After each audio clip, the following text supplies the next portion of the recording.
자, 11강 당좌자산입니다. 자, 이번 강에서는 이제 미수금, 대여금 이런 계정 과목들을 같이 한번 보겠습니다. 자, 여러분 미수금이에요. 자, 미수금은 수금이 아직 안 된 거죠. 자, 이거는 영업활동과 관련 없이 영업활동과 관련 없는 상거래 이외의 채권이다라고 되어 있어요. 자, 예를 들어서 우리가 상품을 또는 제품을 외상으로 팔면 외상 매출금이지만 차량이나 또는 뭐 비품이나 기계 이런 것들을 외상으로 팔게 되면 그때는 여러분 미수금으로 처리해 주셔야 돼요. 자, 이렇게 상거래냐 상거래가 아니냐를 구분해서 하기 위해서 우리가 매출 채권과 이런 미수금, 대여금 이렇게 구분해 놨다는 거죠. 자, 상기업에서 상품을 외상으로 판매한 경우에 외상 매출금이지만 이렇게 차량이나 비품이나 이런 상거래가 아닌 거래에서는 미수금 계정 과목을 사용한다는 거. 자, 여러분 주의사항은 자, 예를 들어서 상거래와 관련해서 우리가 어음을 받으면 즉 상품이나 제품을 판매하고 약속어음을 받으면 받으러 온 계정을 사용하지만 만약에 상거래 이외의 거래에서 받았다 어음을 그럼 이때는 받으러 음이라고 하시면 안 돼요. 이때는 미수금문 계정을 쓰셔야 됩니다. 받으러 음은 상거래와 관련했을 때만 사용하는 거예요. 여러분 주의하셔야 돼요. 자, 사례 볼까요? 자, 2월 1일 날 영업활동에 사용할 목적으로 컴퓨터를 현금으로 구입하였다. 이렇게 돼 있어요. 자, 그럼 어떻게 하면 돼요, 여러분? 이거는 자, 차변에 비품이라는 자산이 증가하고 현금으로 구입했으니까 현금이라는 자산이 감소했겠죠? 자, 2월 4일 날 컴퓨터 사용이 불필요하게 돼서 거래처에 160만 원에 판매하고 약소거음으로 받았답니다. 자, 그럼 여러분 비품이라는 자산이 없어지고 자, 어음을 받으면 받으러 옴 그렇게 하면 안 됩니다. 이건 상거래가 아니기 때문에 미수금으로 해주셔야 돼요. 자, 170만 원짜리 주고 160만 원 받았으니까 10만 원만큼은 뭐라고 하시면 되겠어요? 이럴 때는 여러분 뭐라고 하시냐면 비품이라는 유형자산을 처분하면서 손해봤다라고 해서 유형자산 처분 손실로 처리하시는 거예요. 유형자산 처분 손실은 영업활동과 관련 없기 때문에 이제 영업 외 비용으로 구분이 됩니다. 자, 그 다음에 대여금으로 가볼게요. 자, 여러분 대여금이라는 거는 돈을 빌려준 거예요. 그렇죠? 그래서 빌려준 돈을 우리가 대여금이라고 하는데 단기 대여금은 1년 이내에 회수하기로 하고 돈을 빌려준 거예요. 자, 이렇게 돈을 빌려주고 빌리는 이런 거래를 우리 금전소비대차 거래라고 합니다. 참고로. 자, 2월 1일 날 6개월 후에 받기로 하고 600만 원의 자금을 현금으로 대여해 줬다. 자, 그럼 어떻게 하면 되겠어요, 여러분? 차변에 자, 현금이 나갔을 거고 이거는 내가 받기로 한 돈이니까 단기 대여금이라는 자산의 증가로 처리해 주시면 돼요. 현금을 준 거는 현금 자산이 감소한 거죠. 자, 8월 1일 날 대여금의 이자 10만 원과 함께 당좌수표로 수령을 했다. 자, 타인한테 받은 당좌수표는 우리 뭘로 한다고 그랬었죠? 그렇죠. 현금으로 하는 겁니다. 자, 그럼 여러분 요 단기 대여금이라는 자산을 현금으로 교환받은 거니까 단기 대여금 자산은 대변으로 감소해야 되겠죠? 단기 대여금을 현금으로 회수한 거니까요. 자, 10만 원만큼 대변의 차이가 나는 이유는 뭘까요, 여러분? 그렇죠. 이거는 이자를 받은 거죠. 그래서 이거 이자 수익이라는 수익으로 기록해 주시면 되는 겁니다. 자, 그러면 그 다음 내용 선급금 쪽을 볼게요. 자, 선급금은 상품이나 원재료와 같은 이런 자산을 인수하기 전에 돈을 미리 지급한 경우에 우리가 선급금을 사용합니다. 자, 그리고 나중에 상품이나 원재료를 받으면 그때는 원재료나 상품으로 대체되는 거예요. 자, 예를 들어서 4월 1일 날 원재료를 구매하기로 하고 계약금 30만 원을 현금으로 미리 지급했대요.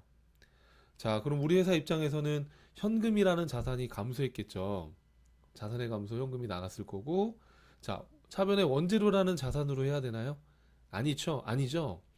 아직 원재료는 받지 못했기 때문에 선급금이라는 자산으로 해주셔야 되는 겁니다. 자, 5월 1일 날 원재료 100만 원을 인수하고 계약금을 제외한 나머지는 당좌수표를 발행해서 지급했다 이렇게 돼 있죠. 자, 그럼 원재료를 받았으니까 원재료라는 자산이 증가하고 그렇죠? 자, 현금으로 지급한 거는 현금이 나갔고, 그렇죠. 자, 계약금을 제외한 거니까, 자, 여기 지금 잘못됐죠. 현금이 아니라 선급금이죠, 여러분. 선급금이에요. 자, 우리가 계약금을 미리 지급했을 때는 선급금이라고 하고, 그 다음에 원재료를 받았을 때는 요 선급금이 원재료로 대체되는 겁니다. 자, 고쳐주세요. 요 선급금이에요. 자, 계약금을 미리 줬을 때는 선급금이라는 자산으로 기록을 했다가 나중에 상품이나 원재료를 받게 되면 요 선급금이 원재료나 상품으로 대체되는 거예요. 요럴 때 쓰는 거예요, 여러분. 자, 그 다음 거 보시죠. 선납세금이에요.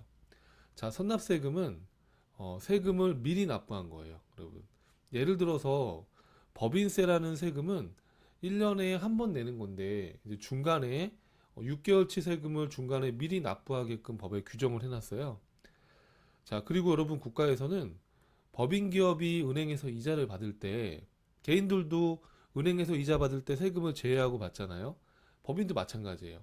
법인도 은행에서 받는 이자 소득의 일정 세금을 미리 내는 거예요. 이런 걸 원천징수라고 하거든요. 자, 그래서 이렇게 법인이 이자 수령할 때 원천징수된 이자 소득에 대한 원천징수 세액이라든지 또 법인세를 중간에 미리 납부했다든지 이랬을 때는 선납세금으로 기록을 해주는 거예요. 그럼 나중에 이제 1년치 법인세 비용을 기록할 때는 그땐 선납세금을 법인세 비용으로 대체해주면 되는 거예요. 자, 우선 여기 사례 보시죠. 4월 1일 날 회사가 은행에서 이자 100만 원을 수령하면서 15만 4천 원의 세금을 제외하고 나머지를 현금으로 수령했대요. 자, 그러면 현금이라는 자산이 증가하고 이자를 받은 거니까 이자 수익이 발생한 거죠. 자, 근데 이자 100만 원인데 84만 6천 원만 받았어요. 그럼 나머지 15만 4천 원은 세금을 미리 낸 거니까 우리가 뭐라고 한다? 그렇죠. 선납세금이라는 자산으로 기록을 해주는 거예요. 그럼 이 선납세금은 나중에 법인세 비용의 대체가 되는 겁니다. 기말결산할 때. 자, 그 다음에 여러분 가지급금이네요. 가지급금. 용어들이 참 생소합니다. 가지급금은 뭐냐면 지급을 했는데 요 가라는 거는 확정되지 않았다는 뜻이에요, 여러분. 임시가짜예요. 그래서 돈이 지급이 됐지만 확정되지 않았을 때 쓰는 거예요. 대표적으로 우리가 출장비를 예를 들 수 있습니다. 예를 들면 직원이 출장을 가게 되면 출장비로 계략적인 금액을 주잖아요. 예를 들어서 출장비 20만 원을 현금으로 어림잡아서 지급을 했다. 그럼 회사 입장에서는 현금 자산이 감소하고 출장비 주게 되면 여비교통비라는 비용으로 처리하나요? 아니죠. 여비교통비가 아니라 우선 가지급금으로 했다가 자, 나중에 출장비가 확정이 되면 그때 이 가지급금을 여비교통비로 대체해 주는 거예요. 이해하시겠어요? 자, 가지급금도 여러분들 직원한테 회사가 돌려받을 수도 있기 때문에 돌려받을 수 있잖아요. 그렇죠? 그러니까 가지급금도 굳이 구분한다면 자산 계정 과목으로 구분이 됩니다. 자, 그래서 나머지 3만 원은 정산을 했다고 했으니까 당연히 20만 원 줬는데 17만 원밖에 안 썼다 그러면 3만 원만큼은 직원한테 회수를 했다는 얘기예요. 이런 패턴으로 분계가 되게 되는 겁니다. 가지급금. 자, 그렇다고 뭐 가지급금을 출장비 줬을 때만 사용하는 건 아니에요. 대부분 출장비 문제가 주로 나오니까 이 사례를 보시면 될 것 같아요. 자, 그럼 여러분 당좌자산 관련해서 우리 또 여러 가지 개정 과목들을 봤는데 한번 기출 문제를 풀어보도록 하겠습니다. 자, 다음 중 현금 및 현금성 자산의 금액을 모두 합하면 얼마인가? 선일자 수표는 현금성 자산이 아니라고 그랬습니다. 현금이 아니에요. 그죠? 타인한테 받은 수표 현금이죠. 당좌예금도 현금이 현금성 자산에 들어가죠. 차용증서라는 거는 돈을 빌리고 빌려주고 할 때 받는 증서예요. 이게 현금이 될 수는 없죠. 취득 당시 만기가 2개월 이내인 이런 양도성 예금 증서와 같은 이런 금융상품. 자, 3개월 이내는 우리 어디에 들어가죠? 현금성 자산에 들어간다고 했었죠? 자, 요것도 들어가네요.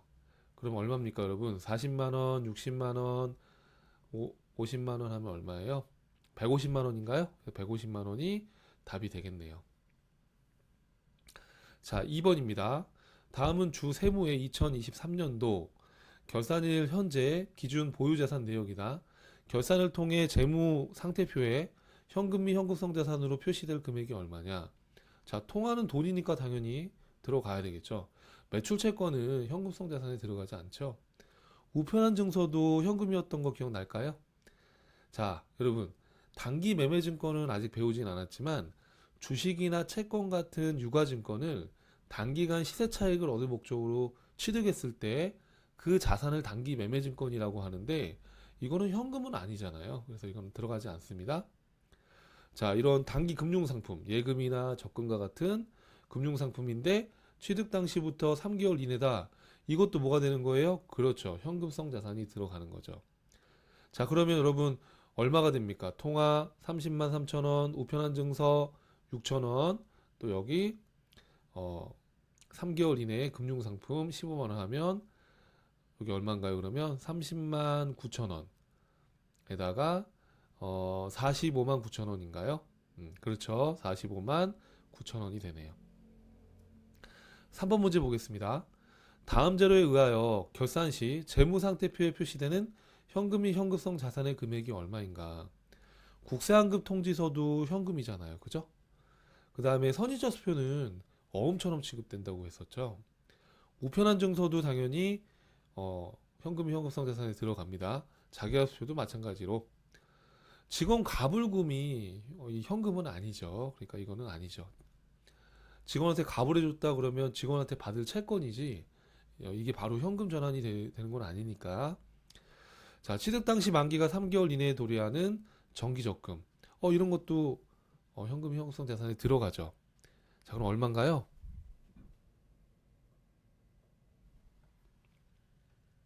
20만 원, 50만 원, 만 원, 3만 원 하게 되면 74만 원인가요, 여러분? 4번이 답이네요. 네. 아니, 3번. 3번 동그라미 쳐놓고 3번이 답이네요. 자, 그 다음에 4번인가요? 자, 다음에 열거된 항목 중에 현금 및 현금성 자산의 개수는 몇 개인가? 자기야 수표, 선의자 수 또 나왔네요. 우편한 증서, 보통 예금, 우편은 교환의 수단으로 쓸 수 없어요. 그럼 3개네요. 그렇죠? 3번이 답이겠네요. 자, 다음 매출 채권에 관한 설명 중 가장 잘못된 것은 이라고 되어 있네요. 매출 채권은 상거래에서 발생한 외상 매출금 받으러움을 말한다. 맞죠? 매출 채권과 관련된 대손 충당금. 요거 아직 안 배웠죠. 그죠? 뒤에 가면 배울 건데요. 자, 대손 충당금은 이런 채권이 회수가 안 될 수도 있기 때문에 결산할 때 대손에 대한 추정치를 충당금으로 이렇게 설정해 놨다가 대손이 나면 이 충당금을 사용해서 처리해 주는 겁니다. 자, 지금은 완벽히 이해될 수가 없어요. 그래서 뒤에 가면 다시 나오니까 지금은 그런가 보다 이렇게 하고 넘어가 주시면 됩니다. 자, 그래서 이렇게 사전적으로 설정해야 된다 이렇게 되어 있는데 그렇죠. 대손 충당금은 대손이 난 시점에 우리가 설정하는 것이 아니라 미리 결산할 때 대손이 요만큼 날 수도 있겠다라고 추정해서 설정하는 거라 맞는 표현이에요. 매출채권은 재무상태표에 대손 충당금으로 표시하여 회수 가능한 금액으로 표시할 수 있다. 맞아요, 여러분. 예를 들어서 매출채권이 100원인데 이 중에 20원만큼은 회수가 안 될 거라고 추정이 돼요. 그럼 회수 가능한 금액은 80원이 되는 거니까 이렇게 80원으로 표시할 수 있습니다. 4번에 상거래에서 발생한 매출채권과 기타채권, 우리 외상매출금 받으러움이 매출채권이죠. 미수금, 대여금, 선급금 이렇게 매출채권이 아닌 그 밖에 기타의 채권. 자, 이런 매출채권이나 기타채권에서 발생한 대손비용, 이것도 아직 배우진 않았지만 대손비용이라는 거는 자, 우리가 연말에 대손 충당금을 잡아놨다가 대손이 나면 충당금으로 처리한다고 했는데 우리가 추정한 것보다 대손이 더 날 수도 있죠. 그러면 그때는 추가적인 손실 처리해 줘야 되는데 그때 그 비용을 대손상각비라고 합니다.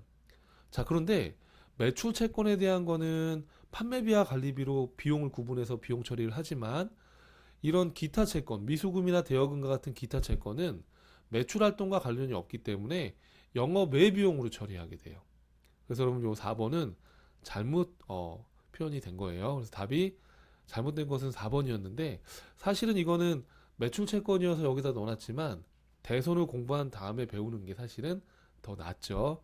그래서 이런 것도 있다라는 거 정도 한번 들어보시고 대손 쪽에서 다시 한번 또 공부해 보시면 될 것 같습니다. 너무 부담 가질 필요는 없어요, 여러분. 자, 그다음에 이제 분기 연습 문제 같이 보시죠. 자, 7월 28일 날 주식회사 해운에 대한 외상 매출금 470만 원과 외상 매입금 580만 원을 상계 처리하기로 하고 나머지 잔액은 당좌 수표를 발행해서 지급했다 이렇게 되어 있는데 자, 부채 편에 가면 또 배울 거예요. 이런 외상 매입금은 상품이나 원재료를 외상으로 샀을 때 이걸 외상 매입금이라고 합니다. 그럼 대변에 있던 외상 매입금을 갚아야 되는데 지금 외상 매출금 받을 거하고 퉁치기로 한 거예요. 그럼 여러분 대변에 있던 외상 매입금 부채가 감소하고요. 차변에 있던 외상 매출금이 대변으로 없어져야 되겠죠. 서로 퉁치기로 한 거니까. 자, 외상 매입금이 580만 원입니다. 그럼 외상 매출금은 470만 원인데 그럼 나머지 금액 얼마입니까? 110만 원인가요? 요 110만 원은 어떻게 하기로 했대요, 여러분? 110만 원은 당좌 수표를 발행해서 지급하였다 이렇게 돼 있으니까 당좌 예금이 줄어든 걸로 처리해 주시면 되는 거죠. 자, 그래서 여러분들 분계를 할 때는 제가 이렇게 해답을 빼놓은 건 뒤로 빼놓은 건 여러분들께서 꼭 이렇게 메모하면서 연습을 해보시라는 거예요. 자, 두 번째입니다. 12월 19일 제품 생산에 필요한 원재료를 매입하기 위해서 우리 공장과 계약을 체결하고 계약금을 보통예금으로 지급했다. 자, 원재료를 산 게 아니라 계약금만 미리 준 거죠. 자, 그럼 우리 계약금. 그렇죠. 이때는 선급금이라는 자산으로 기록을 하는 거예요. 자, 그리고 보통예금으로 지급했으니까 대변에는 보통예금 자산의 감소 200만 원 이렇게 해서 기록해 주면 되는 거죠. 그렇죠? 자, 3번입니다. 자, 주식회사 달리자요 예상 매출금 1000만 원 중에 600만 원은 보통예금에 입금 받았고 나머지 400만 원은 자기하수표로 받았다 이렇게 돼 있어요. 외상 매출금을 받은 거니까 이제 외상 매출금 자산은 대변으로 감소해야 되는 거죠. 그렇죠? 요 금액이 1000만 원이네요. 자, 600만 원은 보통예금으로 입금받았으니까 차변의 보통예금 600만 원 자산이 증가되겠죠. 자, 그럼 400만 원 나머지 자기하수표 받은 건 뭐예요? 그렇죠. 자기하수표는 우리 회계상에 현금이라고 했었죠. 그래서 이런 패턴으로 분계를 해주시면 되는 거예요. 자, 또 4번 문제 보시죠. 7월 15일 매출거래처인 주희망기계에 외상 매출금 650만 원에 대해서 어음을 받고 나머지는 보통예금으로 받았다 이렇게 되어 있습니다. 자, 외상 매출금을 이런 어음으로 받은 겁니다. 자, 그래서 여러분 어음 양식도 한번 보시라고 이렇게 해놓은 건데 이렇게 어음 번호가 나와 있고 또 금액, 또 어음 발행한 날짜, 어음 만기 일자, 어음 발행한 회사, 어음을 수취한 회사 이렇게 기재되어 있는 게 어음 양식이에요. 자, 그럼 여러분 어찌됐든 간에 외상 매출금 650만 원에 대해서 어음을 받은 거니까 대변의 외상 매출금 자산은 없어져야 되겠죠. 그죠? 외상 매출금이 650이라고 했었죠. 그럼 차변에는 어떻게 하면 되겠어요? 어음으로 받았으니까 어음 받은 거에 대해서는 그렇죠. 받으러음. 받으러음이라는 자산으로 받으러음이 지금 아까 얼마였죠, 여러분들? 500만 원인가요? 자, 500만 원. 이고요. 자, 나머지 금액은 어떻게 하기로 했어요? 나머지 금액은 뭘로 받았다? 여기 위에 보니까 보통 예금으로 받았다 이렇게 돼 있네요. 그러면은 보통 예금 이렇게 해서 분개해 주면 되는 거죠. 이해되시죠, 여러분? 자, 그 다음에 5번인가요? 자, 5번 문제 보시면 10월 2일 동아전자에 대한 외상 매출금 1,500만 원에 대해서 약속어음을 배서받고 나머지는 또 수표로 받았다 이렇게 돼 있네요. 자, 이런 식으로 또 어음 양식을 줬어요. 자, 그러면 어떻게 하면 될까요, 여러분? 자, 외상 매출금 1,500만 원을 1,000만 원짜리 어음으로 받은 거니까 아까와 동일하게 외상 매출금이라는 자산이 감소해야죠. 그렇죠? 자, 그리고 어음 받았으니까 여러분 어떻게 해요? 그렇죠. 받을 어음이라는 자산이 증가해야죠. 1,000만 원. 자, 그럼 나머지 500만 원은 어떻게 했대요, 여러분? 당좌 수표로 받았다 이렇게 돼 있어요. 타인한테 받은 당좌 수표는 우리가 뭘로 처리해요? 그렇죠. 현금으로 했어야 되는 거죠. 현금으로. 자, 다음 문제 보시죠. 6번입니다. 자, 10월 15일 대강건설에 대한 미지급금 5천만 원. 자, 우리 미지급금을 아직 배우진 않았지만, 자, 이렇게 상품이나 원재료가 아닌 것을 외상으로 샀을 때 갚아야 될 부채가 미지급금이에요. 부채 가면 그쪽에서 또 나오니까 부담 갖지 말고 한번 들어보세요. 자, 대변에 갚아야 될 미지급금 부채를 상환하기 위해서 우리가 받았던 받으러움으로 배서해서 준 겁니다. 자, 그럼 대변에 있던 미지급금 부채는 줄어들겠죠. 그렇죠. 미지급금이에요. 미지급금 5천만 원 이렇게 해서 줄어들고요. 자, 받으러움으로 배서해서 줬으니까 대변에 받으러움이라는 자산이 감소해야 되겠죠. 그렇죠? 받으러움이에요. 자, 그럼 나머지 1,000만 원은 뭘로 지급했다? 보통예금으로 지급했으니까 이렇게 보통예금이라는 자산이 감소한 걸로 처리해 주시면 되는 겁니다. 이해될까요, 여러분? 자, 이렇게 해서 정리하시는 거예요. 자, 또 7번입니다. 8월 1일 주식회사 형태의 외상매출금 1,300만 원 중에 300만 원은 현금으로 받고 잔액은 어음으로 받았다 이렇게 돼 있어요. 그럼 여러분 차변에 있던 외상매출금 대변으로 없어져야 되는 거죠? 외상매출금 얼마죠? 지금 1,300만 원이네요. 그렇죠? 자, 300만 원 현금으로 받고 그러면 차변에 현금 300만 원이 들어왔겠죠. 그죠? 그럼 잔액은 어음으로 받았으니까 뭐겠어요? 그렇죠. 받을 어음, 자산의 증가 이렇게 해서 기록해 주시면 되는 거네요. 1,000만 원. 괜찮을까요?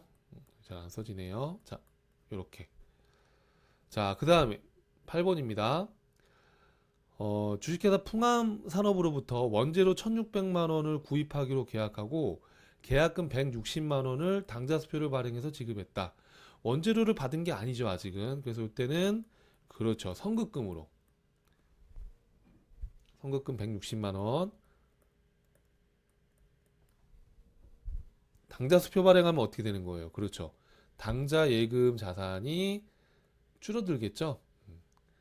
당좌 예금 그래서 요 금액이 얼마죠? 160만 원 이렇게 해서 분기해 주시면 되는 겁니다.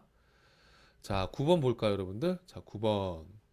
자, 12월 8일 날 제품 수출을 위해 중국에 출장 갔던 홍길동은 12월 4일에 지급하였던 출장비 150만 원 중에 125만 원을 사용하고 나머지는 현금으로 반납을 했대요, 회사에.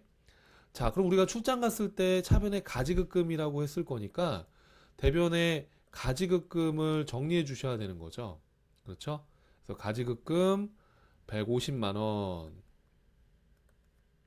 이렇게 정리해 주시고요. 자, 150만 원. 자, 그리고 차변에는 어떻게 하시면 되겠어요? 그렇죠. 출장비가 확정된 거니까 여비 교통비. 자, 여비 교통비로 처리해 주시면 되겠습니다. 자, 여비 교통비. 자, 금액이 얼마인가요? 125만 원. 자, 그럼 나머지 25만 원은 어떻게 했다? 여러분, 나머지 25만 원은 현금을 반납했다라고 돼 있으니까 차변에 현금이라고 적어 주시면 되는 거죠. 이해되시죠, 여러분? 그렇죠? 그리고 10번, 11번, 12번 이렇게 있는데 요거 뒤에 해답을 보면서 한번 볼까요, 여러분들? 자, 이렇게 해답을 뒤에다가 해놨으니까 여러분들 연습한 다음에 꼭 확인해 보셔야 됩니다. 자, 요 11번부터 10번부터 한번 자, 10번부터 한번 보시죠. 잘 안 되네요. 왜 그러죠? 자, 12월 2일 날 본사 영업부 직원 김 부장 씨가 출장에서 돌아와서 회사의 출장비 가지금 50만 원에 대해서 실제 사용한 교통비, 숙박비 47만 5천 원을 정산하고 회사는 현금으로 회수했다라고 돼 있으니까 아까 풀어봤던 거랑 동일하죠. 가지급금 50만 원 없어지고 출장비, 여비교통비, 나머지는 현금 이렇게 해서 처리해 주시면 되는 거죠. 자, 음. 자, 그 다음 문제 볼까요? 자, 11번입니다. 보통예금 계좌에서 50만 원의 이자 수익이 발생했고 원천징수 세액을 제외한 나머지가 보통예금으로 입금됐다. 자, 15.4%가 원천징수 세율이라고 가정하재요. 그렇죠? 자, 그러면 어떻게 되면 되겠어요, 여러분? 이자 수익 50만 원이 발생했고 이 중에 50만 원 곱하기 15.4% 해보면 7만 7천 원이 나옵니다. 그거는 미리 세금을 낸 거니까 선납세금으로 해주시면 되는 거죠. 나머지는 보통예금으로 받았고, 자, 여러분 기운 내서 마지막 12번입니다. 11월 3일 날 울진에 단기 대여하면서 타인 발행 당좌수표로 지급을 했다. 그렇죠? 자, 여러분 타인 발행 당좌수표는 타인한테 당좌수표를 받으면 우리가 현금으로 기록을 하잖아요. 그렇죠? 현금으로 기록을 하는데 그 타인한테 받은 당좌수표를 준 거니까 현금이 나가야 되는 거예요. 이해되세요, 여러분? 자, 당전 발행 당좌수표를 하게 되면 당좌 예금이 나가는 거지만, 그렇죠? 근데 지금 이거는 타인한테 받은 현금으로 준 거니까 당좌 예금이라고 하시면 안 되죠. 현금으로 가셔야 되는 거죠. 이것도 문제가 좀 헷갈립니다.